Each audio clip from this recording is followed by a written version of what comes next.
Salut à tous, j'espère que vous allez bien. Aujourd'hui, FAQ les amis, réponse aux questions que vous m'avez posées sur Instagram la dernière fois. Après la victoire du Barça contre Alaves, on y va, c'est parti.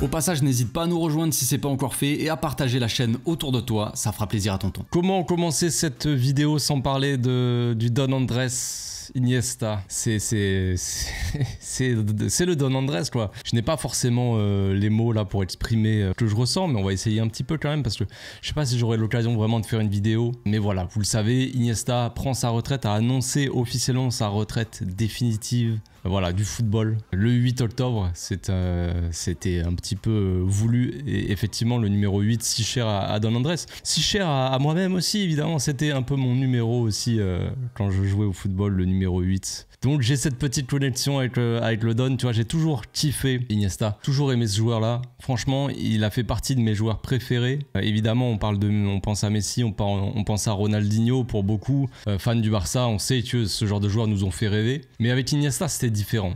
Déjà Ronaldinho, moi je l'ai connu vraiment fin Ronaldinho, après il a baissé un petit peu de niveau, puis après il est parti. Messi qui a pris la relève, donc voilà, il y avait Messi, c'était le joueur. Mais Iniesta était le joueur aussi. C'était pas un simple joueur de football, c'était la magie. Iniesta était un pur magicien. Et non seulement Iniesta était spécial par rapport à son football, par rapport à ce qu'il nous procurait, enfin en tout cas moi personnellement, c'est un peu comme quand on voit Pedri actuellement. Pedri c'est un peu la magie, c'est un peu élégant, mais Iniesta c'était décuplé fois 1000 quoi. Parce que Iniesta c'était un joueur très très spécial. Et évidemment tout le monde n'avait Dieu que pour Messi, que pour des joueurs comme ça, pour Neymar ensuite, pour des Suarez qui marquaient des buts, mais Iniesta c'était le pur football quoi. C'était simplement un football élégant, magique, des gestes fous que tu te dis mais c'est pas possible. Évidemment il y a plein de gestes fous, on va pas revenir sur tous les gestes du Don Andrés. La croqueta, la fameuse croqueta évidemment qui faisait à la perfection, mais moi ce qui me revient déjà en tête c'est contre le PSG. Alors je crois que c'est contre ce bon vieux Jallet, donc pas rien d'exceptionnel par rapport aux joueurs qu'il y avait en face, mais à la vitesse à laquelle il se retourne, vous savez, pour ceux qui ont vu ce match là ou cette période là des matchs contre le PSG où Iniesta il a le ballon dans la surface et il se tourne de l'autre côté, il se retourne à une vitesse et après derrière il essaie de tirer, il essaie de marquer, mais il tire dans le petit filet je crois, si mes souvenirs sont bons. Bref, la vitesse à laquelle il se retourne elle était folle. Iniesta c'était un joueur qui était tellement imprévisible parce qu'il avait tellement un équilibre fou, tu te disais il peut pas faire ça et il va faire ça. Il peut pas passer dans cet endroit-là, il n'y a pas de place et il passe dans cet endroit-là. Un joueur magique déjà à avoir joué et en plus de ça un vrai bon gars quoi. Ça, il le porte sur son visage de toute façon, ce bon vieux Andrés. C'est vraiment le joueur à part, le joueur qui s'est fait applaudir, qui a été applaudi. Bon, évidemment, c'est parce qu'il offre le but de la victoire à l'Espagne en Coupe du Monde, mais c'est le genre de joueur que tu ne peux pas détester, que personne ne peut détester, qu'aucun adversaire ne déteste ni ne détestait finalement. À chaque fois qu'il sortait qu'il était sorti par son entraîneur, il était applaudi par tout le stade. Il y a un certain nombre assez rare de joueurs qui ont toujours été applaudis, qui ont jamais été vraiment détestés dans le foot, qui ont eu des comportements où tu pouvais dire ah ouais franchement, et là c'est pas cool s'il a fait ou quoi. Non, le Don Andrés c'était un être pur. Voilà, c'est le genre de gars, tu te dis c'est impossible que ce gars-là il soit méchant, il y a zéro méchanceté dans ce gars-là quoi. Et du coup c'est un exemple. C'est un exemple pour tous les jeunes footballeurs, Iniesta. Mais voilà, pour donner un exemple, j'ai un autre joueur comme ça, c'est Pirlo, moi que je trouvais que tu pouvais pas détester. Pirlo c'était la classe, c'était un joueur toujours voilà, qui jouait au football, qui était élégant en plus de ça et tout ça. Et ça me fait un petit peu penser aussi à Iniesta. Voilà, c'est ce type de joueur là que tu peux pas détester. Ils ont jamais eu ils vont jamais chercher la merde, ils vont jamais s'embrouiller vraiment. C'est voilà, c'est le Don Andrés quoi. Voilà. Quand on me dit je te dis c'est le Don Andrés, il y a pas, c'est juste je dis ça et t'as compris quoi en fait. Donc c'était vraiment un joueur très spécial pour moi. Maintenant, est-ce que je vais faire une vidéo spéciale pour lui, je ne sais pas. Pour moi, je le considère à l'image de Busquets et de Jordi Alba par exemple, je considère que il a pris sa retraite depuis des années et des années. En fait, depuis qu'il est parti du Barça, pour moi, c'est comme s'il avait arrêté le foot. C'est comme Xavi aussi. Quand Xavi il était parti au Qatar, et il avait arrêté le foot. Voilà, c'était déjà la page était tournée, même si tu restes plusieurs années, tout ça. Voilà, même si on a pu profiter de quelques petites images aussi de Iniesta qui irait aller au Japon. Ça réveille chez nous tous les petits souvenirs évidemment de ce qu'on a vécu pendant toute cette glorieuse période, parce que Iniesta représente aussi en tant que joueur la période la plus glorieuse du Barça, et il en est clairement le protagoniste aussi, parce que évidemment, comme je l'ai dit, ça parle de Messi, tout ça, mais Iniesta était vraiment le cœur de cette équipe aussi, parce que je me rappelle, voilà, on va pas parler pendant 3 heures d'Iniesta, même si je pourrais. Mais je n'ai rien préparé, j'ai rien écrit, donc je dis juste comme ça, ce qui me vient par la tête. Mais Iniesta, je me rappelle quand on jouait à cette époque-là, qu'il y avait Messi, qu'il y avait Xavi, qu'il y avait tous les joueurs que vous voulez, l'époque Guardiola, qu'il y avait Villa, Pedro, tout ça. Et ben dès qu'Iniesta, il était un petit peu... Il y a eu une bonne période où des fois Iniesta, il était pas là, blessure, dépression, des choses comme ça qui allaient pas dans sa vie personnelle. Iniesta, il avait un peu moins joué, et quand Iniesta, il était pas sur le terrain, tu voyais qu'il manquait quelque chose. Il y avait un truc en moins. Même si t'avais Messi qui faisait la différence à lui tout seul, collectivement, sans Iniesta, il manquait quelque chose. Dès qu'on faisait souffler Iniesta, je me disais dans ma tête, et peut-être que je l'aurais dit si à l'époque j'avais une chaîne YouTube,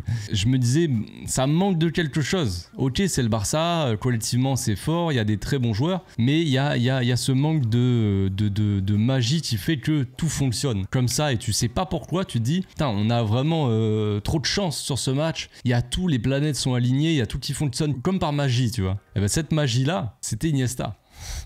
Pour moi, en tout cas, c'était Iniesta. Voilà, j'ai fini mon petit hommage pour Iniesta. Je vais juste noter un peu vite fait ce qu'a dit Laporta. Je trouve ça assez intéressant. Bon, il a fait une grosse déclaration, donc je vais pas tout lire, mais il a dit Iniesta, je dirais que c'est un personnage clé pour comprendre les réussites et les valeurs de Barcelone. Et c'est totalement ça. Je vais pas revenir sur toute la déclaration, mais juste ça représentait vraiment, Iniesta représentait les valeurs qu'essaie de véhiculer le Barça, évidemment, parce que bon, le Barça n'est pas toujours tout n'est pas toujours positif, mais en tout cas cette glorieuse période et ce qu'essaie de véhiculer le Barça comme image, c'est pour moi, c'était représenté comme par Iniesta, quoi. Le travail, le talent, le génie et l'humilité, quoi. C'était, pour moi, c'est ça que doit représenter. Si on devait dire à quoi devrait ressembler le Barça pour toi, je donnerais comme exemple le Don Andrés Iniesta.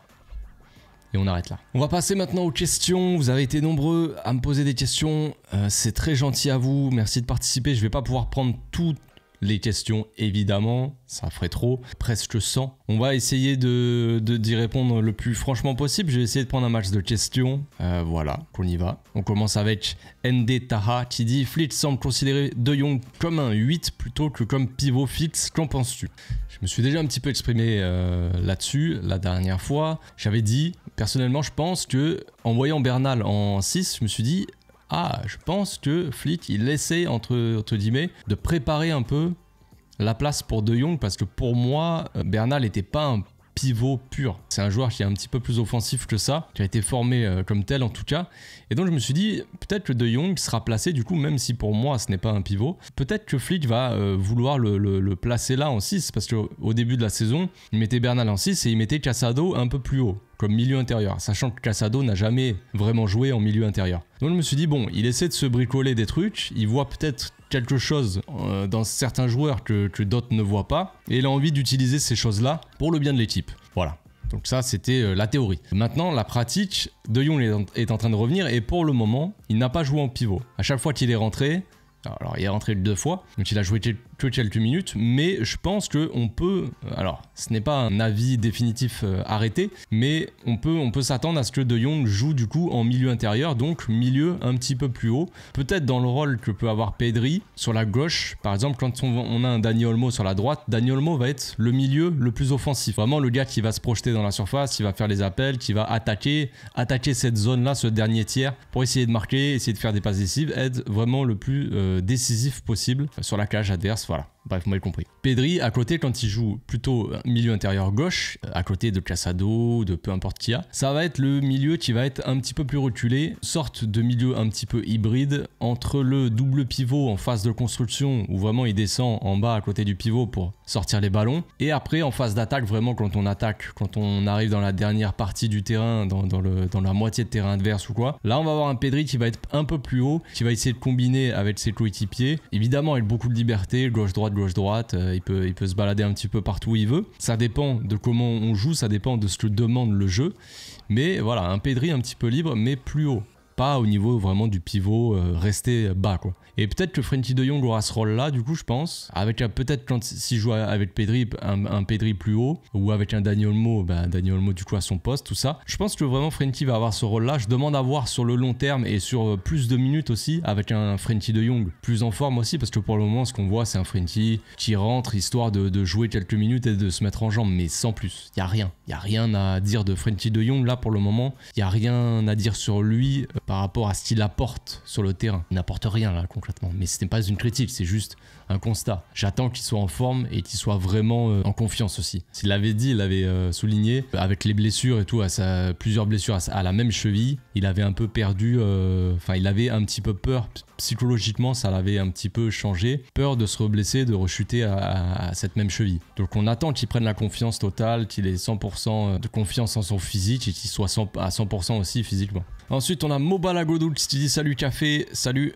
T'as pas l'impression que Flick a donné la consigne en deuxième mi-temps aux joueurs de ne pas trop forcer au risque de se blesser? Franchement, non. Non, parce que justement, on avait une équipe en deuxième mi-temps qui n'arrêtait pas d'attaquer, qui avait cette volonté de jouer encore vite, comme en première mi-temps, comme si on était à 0-0, comme s'il fallait absolument marquer. Donc ça, je l'avais souligné, on m'a dit ouais mais c'est mieux qu'on essaie de marquer, tout ça, on m'avait dit ça dans les commentaires, donc je vais en profiter pour répondre aussi à ça. On m'avait dit oui mais c'est mieux d'essayer de marquer plutôt que d'avoir une possession stérile. Je demande pas à l'équipe d'avoir une possession stérile et de devenir chiante. Je dis juste qu'il faut savoir gérer ses temps forts et ses temps faibles. Quand t'as un temps fort, quand ton équipe elle est reboostée, elle est motivée, vas-y tout le monde va attaquer, ok tout le monde va attaquer, mais pour souffler il faut avoir aussi des temps un petit peu plus calmes pendant le match et gérer un petit peu plus ses efforts pour pas se cramer complètement. Donc ça c'est justement la gestion, défendre avec ballon en fait. Conservation de balle, faire un petit peu tourner, faire courir l'adversaire et une fois que l'adversaire il a un petit peu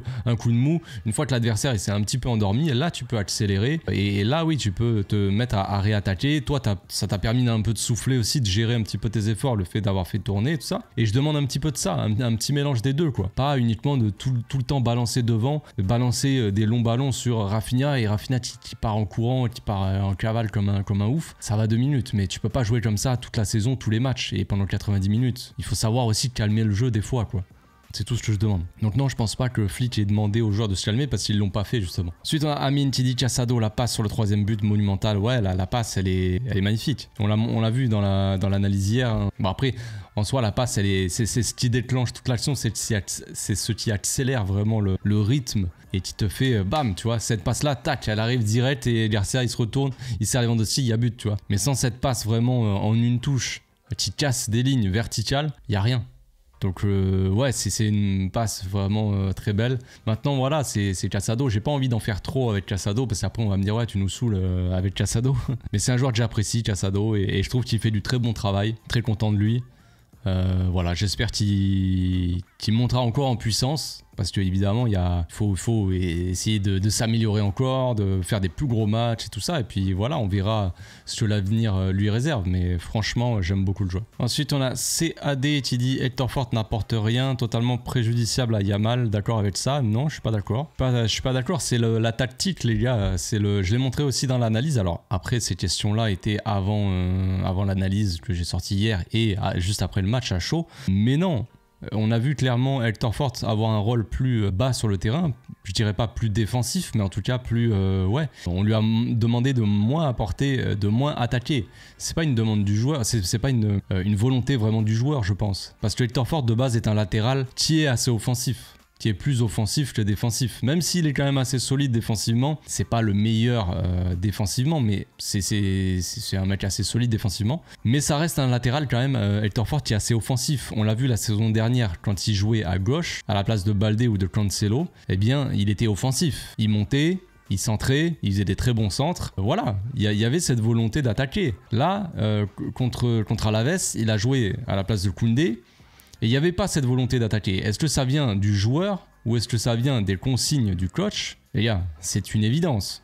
C'est une évidence. Si on connaît un minimum Hector Fort et si on a vu un minimum de matchs de sa part, on sait que c'est une demande du coach de rester un petit peu plus en retrait, comme je l'ai montré dans l'analyse hier, une sorte de défense à 3 avec un Hector Fort un petit peu plus haut que les deux centraux, mais qui reste un petit peu plus bas et qui, quand il a le ballon, essaie de trouver l'intérieur du jeu, ce qu'il a fait d'ailleurs, je l'ai aussi montré dans l'analyse, recherche de la passe qui va casser un petit peu à l'intérieur du jeu. Voilà. Donc non, je trouve pas que Hector Fort n'apporte rien. Je suis pas d'accord avec ça. Ensuite, on a IFF Barça qui dit: que penses-tu de l'entrée d'en dessous? Elle est assez positive, l'entrée d'en dessous, elle est pleine de volonté. L'équipe a essayé de le faire marquer pour le mettre en confiance, tout ça. Ça montre aussi une bonne ambiance dans le vestiaire et tout ça. C'est sympathique. Maintenant, voilà, on attend son petit but qui va le lancer. Aussi lui lancer sa saison, mais c'est assez positif ce qu'il montre. Maintenant, on le sent qu'il est plus intéressant, peut-être potentiellement plus décisif quand il se retrouve vraiment dans l'axe, quand il est vraiment entré de surface, tout ça. Parce que quand il est vraiment au poste d'ailier gauche, quand il est vraiment sur l'aile gauche, pour le coup, parce qu'il pourrait être ailier gauche, mais vraiment axial, si on sait que l'ailier gauche est axial, mais par moment l'ailier gauche doit aussi prendre le couloir et proposer quelque chose à Baldé. Et là, à ce moment-là, quand Ansu Fati se retrouve dans le couloir en 1v1 et qu'il doit éliminer, là on sent que c'est fini. Ansu Fati, dribbleur, le peu de dribble qu'il a fait dans sa carrière, mais quand Ansu Fati a démarré, il était plutôt pas mal en termes de dribble, en termes de 1v1, il y avait quelque chose, il y avait une accélération, il y avait une vivacité qui lui permettait d'éliminer. Là, on la sent plus celle-là, mais ça fait longtemps qu'on la sent plus, la vivacité. Un Ansu Fati que je sens mieux quand même proche du but, entrée de surface, point de penalty dans cette zone-là. Là, on sent un Ansu Fati qui peut apporter. Il va falloir que le flic essaie de le mettre dans les meilleures conditions possibles pour que lui, il apporte le plus à l'équipe concrètement et qui serve le plus l'équipe, et ça va être difficile, et je compte sur Flick. Flick fait du bon travail avec beaucoup de joueurs actuellement, donc il n'y a pas de raison que ça ne fonctionne pas, mis à part si le joueur n'arrive jamais à prendre la confiance, et voilà, mais ça viendra pas à mon avis du coach. Ensuite on a Bachir qui dit: les frustrations répétitives de Lamine à chaque sortie impacteront-elles ses perfs? Je sais pas. On peut le voir de deux manières différentes. Il y en a qui peuvent dire c'est bon, vas-y, faut qu'il arrête de se plaindre, tout ça. Il joue beaucoup, il est jeune, voilà, donc qui s'estime heureux, voilà. On pourrait penser ça. On pourrait se dire aussi que c'est normal qu'il réagisse comme ça parce que il est juste déçu de sortir. Il n'est pas énervé contre le coach dans le sens où il va dire vas-y, il fait n'importe quoi le coach, machin. C'est plus une déception, un énervement parce que il veut jouer, parce qu'il a l'ambition de marquer des buts, d'être décisif pour l'équipe, de vraiment. On sait qu'il a pris une nouvelle dimension, Lamine. On l'avait dit en début de saison, on l'a dit après l'Euro monumental qu'il a fait. Lamine Yamal est passé dans une nouvelle dimension, donc lui-même le sait. Et il est passé dans une dimension où il a envie de marquer, d'être vraiment très important, d'être peut-être un des joueurs les plus importants de son équipe, que ce soit avec la sélection ou avec le Barça. Donc c'est normal qu'il soit aussi déçu parce que, en plus de ça, les derniers matchs où il est sorti, il n'a pas été décisif. Il a fait des bons matchs, il a dribblé, voilà, il s'est fait plaisir, il a apporté du danger, tout ça, mais il n'a pas été décisif, il n'a pas fait de passe D et pas de but. Si je ne me trompe pas, hein. Il me semble que c'est ça. Sur les deux derniers matchs où il sort, où il fait la tronche, il n'a pas été vraiment décisif au niveau du résultat. Décisif directement, quoi, passe D au but. Donc c'est peut-être que ça joue aussi sur son humeur. Maintenant, je pense pas que ça jouera sur ses perfs, non. Justement, peut-être que ça va le booster, le motiver encore plus. Maintenant, il ne faudra pas qu'il joue différemment ou qu'il force trop juste parce qu'il sort de temps en temps. Ça serait bête. Mais je pense que Flick va bien gérer tout ça. Encore une fois, comme avec Fati, je pense qu'il sait ce qu'il fait. Qu'il y a un discours derrière du coach avec les joueurs. Il y a eu un discours, on l'a vu, Hansi Flick avec Hector Fort. Quand Hector Fort ne jouait pas beaucoup, tout ça. On avait vu des petites vidéos. Et encore, c'est des trucs qu'on voit qui sont diffusés à la télé. On ne voit pas ce qui se passe à l'entraînement. Mais vraiment, il y a une discussion entre le coach et ses joueurs. Il a l'air assez proche. Il a l'air aussi assez transparent avec eux pour leur expliquer vraiment pourquoi ils n'ont pas joué, pourquoi un tel, il explique vraiment ses choix à mon avis. Donc j'espère qu'il n'y aura pas de problème. Ensuite on a Nordin Moubarid qui dit: cette ligne défensive haute me fait vraiment peur pour les grands matchs qui arrivent. Il y a deux manières de voir les choses aussi. Il y en a qui vont dire oui, ça peut faire peur. Il y en a qui vont te dire que franchement c'est hyper bien défendu pour le moment, donc on verra. Il y aura des manqués, il y aura des ratés, il y aura des fois où on va essayer de jouer leur jeu et ça ne fonctionnera pas et on prendra peut-être un but derrière, mais cette manière de jouer là, c'est aussi la philosophie de Flick, c'est sa manière de voir le football. C'est comme quand on doit presser de manière agressive, on pourrait dire que c'est risqué de presser de manière agressive et haut sur le terrain parce que si l'équipe adverse elle casse ta première ligne de pressing et derrière tu peux te faire avoir. Donc on pourrait dire que c'est aussi risqué, mais on va pas changer ça non plus. Donc en fait tout ça va avec, c'est un package. Cette manière de défendre avec une ligne très haute aussi, ça fait partie de toute la manière de jouer au foot de cette équipe de Flick, tout simplement. On verra dans certains matchs, peut-être, je l'ai déjà dit, peut-être que la ligne défensive sera légèrement moins haute contre certaines équipes, avec plus de danger, avec des joueurs qui ont plus de vitesse concrètement. Mais pour le moment, ça fonctionne. Donc il n'y a pas à avoir peur. Et puis pour le moment, cette équipe, elle est efficace. Mais on l'a déjà dit, Flick est un coach, comment dire ça. Ces équipes, elles sont très très offensives. Et la défense, elle est très très risquée. Son équipe du Bayern, on l'a déjà dit aussi, il faut pas s'attendre à autre chose. Pour le moment, on défend plutôt bien. Mais son équipe du Bayern était un des Bayern qui a encaissé le plus en une saison, limite de son histoire ou sur les dernières années. C'est un des Bayern qui a encaissé le Bayern qui a encaissé le plus de buts sur une saison. Mais il marquait énormément de buts aussi. Et il a gagné la Ligue des Champions, il nous a déchiré 8-2, tout ça. Il a tout gagné. Mais son équipe, elle jouait de manière très risquée, prenait des risques, elle marquait beaucoup de buts, mais elle encaissait beaucoup de buts aussi. Donc on va voir. On va voir si on va encaisser beaucoup de buts, on va voir si c'est risqué de jouer comme ça, on va voir si ce risque-là, il est plus négatif que positif parce que peut-être qu'on va perdre, j'en sais rien. Il arrivera qu'on perdra des matchs, on a perdu contre Monaco, on a perdu contre Osasuna, ça arrivera dans la saison encore, voilà. Maintenant, ça veut pas dire qu'on va rater notre saison ou quoi que ce soit, ou que c'est pas la bonne manière de faire. C'est risqué, mais pourquoi pas prendre un peu de risque aussi? Ça fait tellement d'années qu'on prend plus de risques, le Barça, ni en termes de passe, ni en termes de défense, ni en termes de rien du tout. Prenons un peu des risques et voyons ce qui se passe. Ce n'est que mon avis, encore une fois. Ensuite, on a Babsnich qui dit « J'avoue que je te trouvais critique sur Baldé, mais il progresse vraiment plus là, je trouve. » Écoutez, moi je trouve que Baldé, il n'a pas vraiment progressé depuis, il n'a pas progressé même peut-être d'1 millimètre depuis qu'il est arrivé au Barça, depuis qu'il a fait une grosse saison et qu'il a pris la place de Jordi Alba, saison où on a été champion de Liga là, pas la saison dernière, la saison d'avant. La saison dernière il s'est blessé, donc on pourrait dire bon voilà c'est compliqué tout ça. Il s'est blessé pendant longtemps, là il revient de blessure, mais il n'a pas progressé d'un iota, il n'a pas progressé Baldé. Il a des grandes qualités. On peut pas lui enlever. Il y a des fois où il va faire des gros matchs et des fois où il va passer à côté de ses matchs. Voilà, il y a des choses positives, des choses négatives, comme chez tout joueur de foot. Mais je trouve que non, Baldé, ouais, n'a pas progressé vraiment. Il fait toujours les mêmes erreurs. Ça veut pas dire que des fois il fait des mauvais... Enfin, ça veut pas dire qu'il est mauvais ou qu'il fait tout le temps des mauvais matchs. Il y a des fois où il va faire des très bons matchs. Mais de manière globale, de manière générale, n'a pas spécialement progressé. Dans ses courses, il fait un petit peu plus d'appels, je trouve, un petit peu plus de jeux sans ballon. Il se propose un peu plus par rapport à la saison dernière où vraiment des fois c'était un plot. Il se proposait pas, il était sur son côté, il attendait. Et puis dès qu'on le regardait, il était là, ouais, vas-y, donne la balle. Et il faut aussi des fois, tu vois, le jeu sans ballon. Donc ça, il le fait un petit peu plus, mais après, c'est toujours les mêmes choses.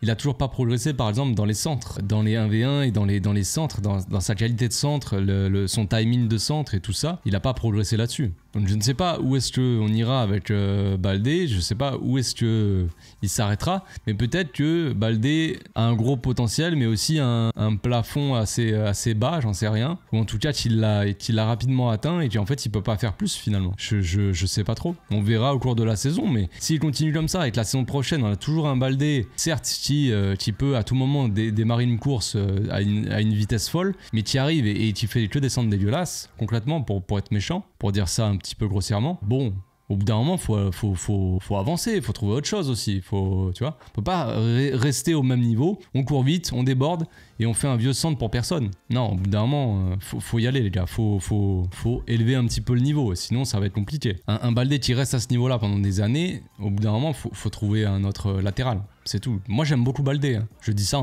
je vous dis, j'aime beaucoup Baldé, mais ça suffit pas. Ensuite, on a Olivier qui dit « Hola frérot, hola ». Le boulot a été fait, mais un gardien très rassurant à chaque action, force à toi. J'imagine que tu as voulu dire pas très rassurant et pas... J'avoue que Iñaki Peña, pas rassurant, on l'a dit dans le débrief. Il y a des moments où il est sorti, et heureusement il est sorti pour dégager les ballons parce que les attaquants partaient seuls. Maintenant, sur certaines sorties, certaines interventions, il est pas rassurant. Ça rassure pas une défense d'avoir un gardien comme ça. Même lui ne se rassure pas sur ses interventions. Il prend pas la confiance, quoi. Il a pas cette confiance-là qu'il avait à Galatasaray, où il a joué joué, enfin après moi j'ai pas vu beaucoup de matchs de Galatasaray, mais contre nous il a été monumental et les supporters de Galatasaray voulaient absolument le garder. Il y a une raison à ça, c'est qu'il faisait des gros sauvetages quand même et il avait cette petite confiance quand même en lui pour faire ça. Là, cette confiance là, il ne l'a jamais eu au Barça quoi. Peut-être qu'il y a trop de pression sur ses épaules. Et voilà, on attend le nouveau gardien polonais là avec impatience, voir ce que ça peut donner. Et puis on verra. Mais je pense que ça sera quand même mieux. En termes d'expérience déjà, ça sera mieux. Ensuite, il y a Yanis qui dit Rafinha ne serait pas le meilleur joueur du monde. Ça me paraît un peu fort quand même. À FIFA, oui. FIFA, je te promets, Yanis, Rafinha aura le ballon d'or. Et dans la vraie vie, pour le moment, après, très très fort. Franchement, il fait partie des meilleurs joueurs du monde actuellement. Après, de là à dire le meilleur, je sais pas quand même. Il faut voir sur toute la saison. On verra à la fin de la saison. Je te répondrai. Ensuite, on a Sergej qui dit « Salut Café, salut. Comment ça va ?» Bah écoute, toujours un peu malade, hein, mal à la gorge, tout ça, mais ça va. Merci de demander. La blessure de Ferran, c'est un signe de retour pour Fati, t'en penses quoi? Bon, j'ai pas pris beaucoup de questions parce qu'il y a pas mal de questions sur... Enfin, qui ne sont pas des questions sur Ferran Torres. Mais je prends celle-là parce que je la trouve intéressante. C'est intéressant de rappeler quelque chose aussi. Alors, est-ce que c'est un signe de retour pour Fati? Bon, ça tombe bien que Fati soit en rythme et qu'il revienne petit à petit parce que du coup, on va avoir besoin de lui. Maintenant, je tiens à rappeler quelque chose. Pour ceux qui se réjouissent de la blessure de Ferran Torres, les doublures, je rappelle, en attaque, on a Lamine Yamal, Lewandowski, Rafinha. Si on n'a pas ces trois joueurs-là, il nous reste Pau Victor et Ansu Fati du coup. Voilà, c'est tout. Alors je ne dis pas que Ferran Torres est meilleur qu'Ansu Fati ou Pau Victor, c'est du pareil au même, quasiment. Mais si on veut faire souffler Lamine Yamal, on le sait, il y en a qui disent ouais, il faut faire souffler Lamine Yamal. Ok. À droite, qui est le remplaçant de Lamine Yamal? Qui peut jouer à droite? Ansu Fati peut pas jouer à droite. Ça servira à rien. Autant mettre l'arbitre de touche à la place de Lamine Yamal à la limite. On pourrait faire des courses comme ça. Mais non. Pau Victor à droite, c'est pareil. Il a déjà joué, mais c'est pas... Déjà, Pau Victor n'est pas spécialement un ailier. Il peut jouer à droite, il peut faire les efforts, tout ça, mais ça serait un petit peu aussi mettre un joueur pour mettre un joueur. Donc concrètement, le remplaçant de Lamine Yamal, il n'y en a pas. Il n'y en a pas. Le seul qui peut jouer un peu à droite, qui a déjà joué à droite, tout ça, même s'il n'a pas été très très bon, parce que c'est compliqué, c'est Rafinha. Donc si tu veux faire sortir Lamine, tu mets Rafinha. Mais qui tu mets pour faire souffler Rafinha? Pareil. Donc si tu veux faire souffler Rafinha, oui, tu peux mettre Ansu Fati à gauche, ou Pau Victor à gauche. Et si tu veux faire sortir Lewandowski, souffler, tu mets Ansu Fati ou Pau Victor dans l'axe. Mais il y a très peu de doublures à nos attaquants. Notre attaque, qui est la plus efficace et qui fait le plus de stats en Europe, on a la meilleure attaque européenne pour le moment, avec Lewandowski, avec Rafinha et de Lamine Yamal. Pourvu que ça dure, c'est parfait, ça change. Sur les dernières saisons, on avait l'équipe la moins efficace limite d'Europe. Là, on a l'équipe, l'attaque la meilleure d'Europe maintenant. Ça change d'une année à l'autre, c'est parfait. Mais si jamais il y en a un qui est moins en forme ou qui se blesse, je n'espère pas, on va toucher du bois, comment on fait?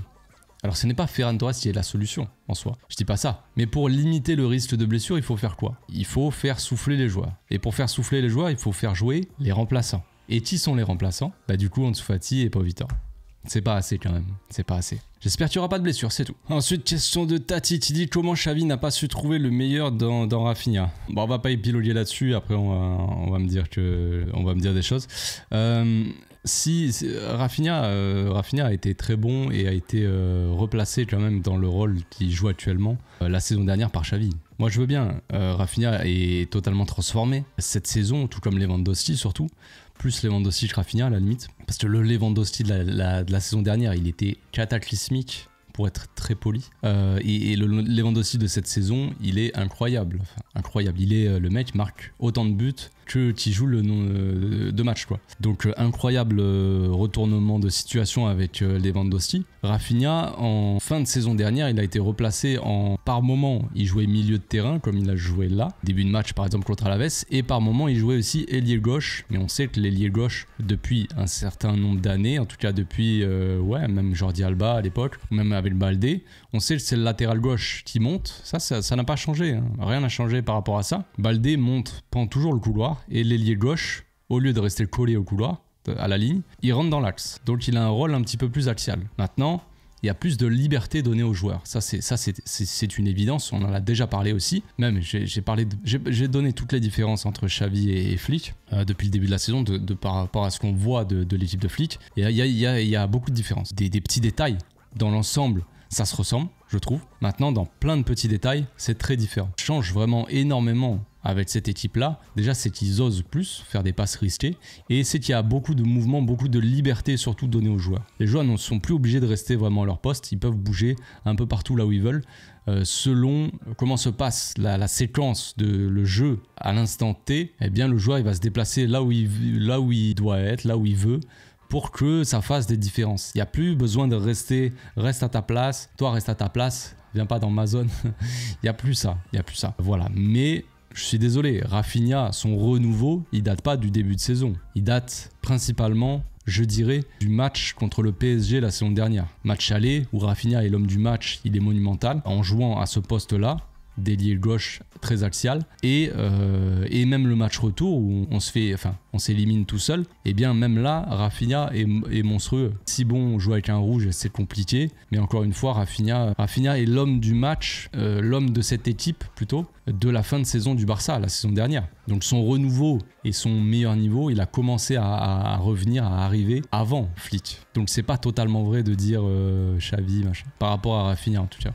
Maintenant, voilà, c'est tout ce que je dis. Dernière question de Bernie qui dit tu penses comme moi que Ronald aura beaucoup de mal à s'adapter avec cette ligne qui défend en avançant? Force à toi. Merci pour la force, frérot. Ouais, ça j'en ai déjà parlé aussi. Ronald, pas forcément compatible dans sa manière de défendre avec ce que demande Flick. Maintenant, on va voir. Peut-être qu'il va changer. Peut-être que Flick va le forcer à défendre en avançant, en jouant le hors-jeu, ligne haute, tout ça. Mais on sait que Ronald a tendance à laisser plusieurs mètres à son attaquant pour garder cet avantage-là au cas où, si il est pris de vitesse, bah là, il peut intervenir plus facilement parce qu'il aura de l'avance sur le joueur. C'est sa manière de défendre à Ronald, c'est très différent par rapport à Cubarsí, c'est très différent par rapport à Inigo Martinez. On va voir si ça fonctionne, on va voir comment il sera utilisé, voilà. Si ça se trouve à tout moment, mais ça m'étonnerait, hein, mais peut-être qu'il sera utilisé comme latéral. Parce qu'en début de saison dernière, il avait été utilisé comme latéral droit avant que Koundé revienne à ce poste-là. Je pense pas qu'il sera utilisé latéral, franchement. Mais on sait jamais, peut-être qu'il y a quelque chose de prévu avec ça. Maintenant, oui, ça va être compliqué parce que pour moi, c'est pas compatible. Sa manière de défendre, elle est pas compatible avec son voix actuellement. Donc soit on va s'adapter à lui, soit lui va s'adapter à l'équipe, concrètement. Il n'y a pas 50 solutions. Soit tu le fais pas jouer, mais ça m'étonnerait. Soit il doit s'adapter à l'équipe, soit on réadapte notre manière de défendre parce qu'il y a Ronald. Et ça, je suis pas très fan. Voilà ce que je pense. J'espère que j'ai été clair pour toutes les réponses. J'espère que ma vidéo vous a plu. On se retrouve bientôt pour une nouvelle vidéo. Et n'oubliez pas, le Don Andrés Iniesta est une légende du football, messieurs, dames. Bonne journée à tous. Ciao.